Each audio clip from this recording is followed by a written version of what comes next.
गौस पाक ने ना 100 घोड़े, मुल्ला अली कारी ने लिखा 100 घोड़े गौस पाक ने इकट्ठे खरीद लिए, खरीदे भी जरा अरबी नस्ल के। तर्जमा करा अज तक की बनता है इस गल का, यानी 1.25 करोड़ वाली पजारो तो भी 100। बड़ी मुश्किल में नहीं आ जाते देखने वाले। दसो मौलवी साहब का की काम है, इनियां गड्डियां इकट्ठियां वो है गल। तो गौस पाक ने 100 घोड़े इकट्ठे ही, यहाँ एक रवायत है कि 50 घोड़े अरबी नस्ल के महंगे। उस दौर में वही अरबी नस्ल के घोड़े कमाना वही था जो आज आपके यहाँ ना लैंड क्रूजर कमाना है। एक गौस पाक का मुरीद था, तो एक शख्स से कहने लगा चल मैं तुझे अपने पीर साहब से मिला के लाऊं। मुल्ला अली कारी ने इसको लिखा है। तो वो कहने लगे मैं नहीं जाता पीरों के पास। उसने कहा चल तो सही। वो ले आया। पहले दिन दाखिल हुए तो गौस पाक के अस्तबल में 50 घोड़े बंधे हुए। पहला ही शिकवा, कहने लगा यार गुस्सा ना करना। यही होती है ना बातें, स्टाइल भी यही होता, गुस्सा ना करना। वैसे एक घोड़े से भी काम चल ही सकता है। आपको पता है ना, बड़ा बड़ा लोगों को याद आता है गरीबों की बच्चियां और फलानी शय और गरीब और ये बड़ी बड़ी चीज़ें याद आ, उसको भी याद आ। गुस्सा ना करना। मैं अब उस बेचारे के पास जवाब भी कोई नहीं था कि हजरत साहब बात तो ठीक ही है, लेकिन जब आप किसी के हाथ पे बैत कर लेते हैं ना, फिर आपका इन कहानियों में उलझना बनता नहीं। फिर आज ये तो बातें पहले की थी ना, सोचते पहले तो बात हो गई, अब तो अमल करना है। तो होते हैं कुछ कच्चे बंदे भी बेचारे जो सारी जिंदगी सीधे सीधे होने में टाइम गुजार देते हैं, और जब तक पक्के होते हैं तब तक काम भी खरा खत्म हो जाता है। गौसे पाक का वो मुरीद कहने लगा यार बात तो तेरी ठीक है, पर चलो मैं पता करूंगा 50 क्यों है। आए मिले, लेकिन वो रोज तंग करता वो बंदा। फिर पूछा पीर साहब से 50 घोड़े क्यों रखे। फिर पूछा पीर साहब से। ये उस शख्स ने लिखा है जिन्होंने मिशकात की शरह भी लिखी है। मैं सूफी दरवेश की बात नहीं कर रहा, एक मुहद्दिस की बात कर रहा हूं जिन्होंने बात लिखी।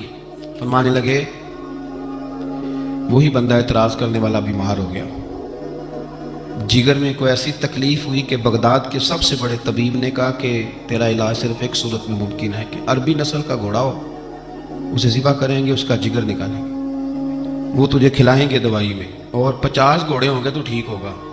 अब मसला जब यहाँ तक पहुँच गया तो मरता क्या ना करता। फिर अपने उस संगी से कहने लगा चल पीर साहब के पास। उसने कहा मैं नहीं उठ जाना। उसने कहा नहीं तेरी मेहरबानी, तू कोई किसी और चीज़ पे बेहतर, अल्लाह का वास्ता।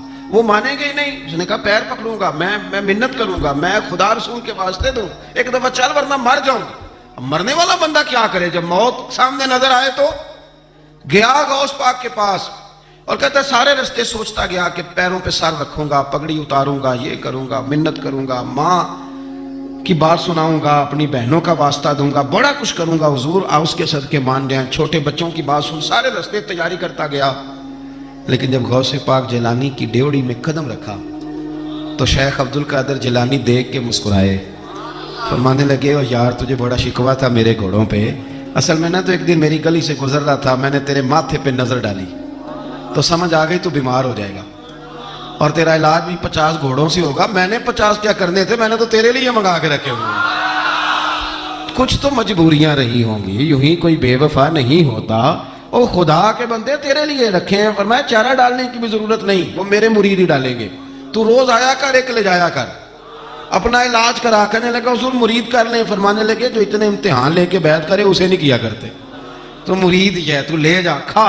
और अपना आज तक लोगों को बदगुमानियां होती हैं, और जो अमल करने वाले थे, अल्लाह वालों की बात मानने वाले थे, वो बात मान के दर्जात भी ले गए, और जो कहानियों में थे वो बेचारे आज तक कहानियों में हैं। अभी तक उनके अलजबरा और हिंसा का रिजल्ट कोई नहीं आया, अभी तक यहाँ कहानियाँ। इन बुजुर्गों की तालीमात पर अमल करें। गौस पाक रदी अल्लाह ताला अन्हु की सारी ज़िंदगी पढ़ोगे तो जो चीज़ सबसे ज़्यादा नज़र आएगी वो अल्लाह के बंदों का प्यार है। गरीब से, मजबूर से, गुनाहगार से। गुनाहगार के साथ आपका प्यार ये है कि आप उसे नेकी की तरफ माइल कर दें। गुनाह इंसान को खा जाता है, घिन की तरह चाट जाता है। अगर आप उसकी सलाह कर देंगे तो आपने उसके साथ बहुत ज़्यादा नेकी कर दी। तो ये सारी तरबियत हुजूर गौसे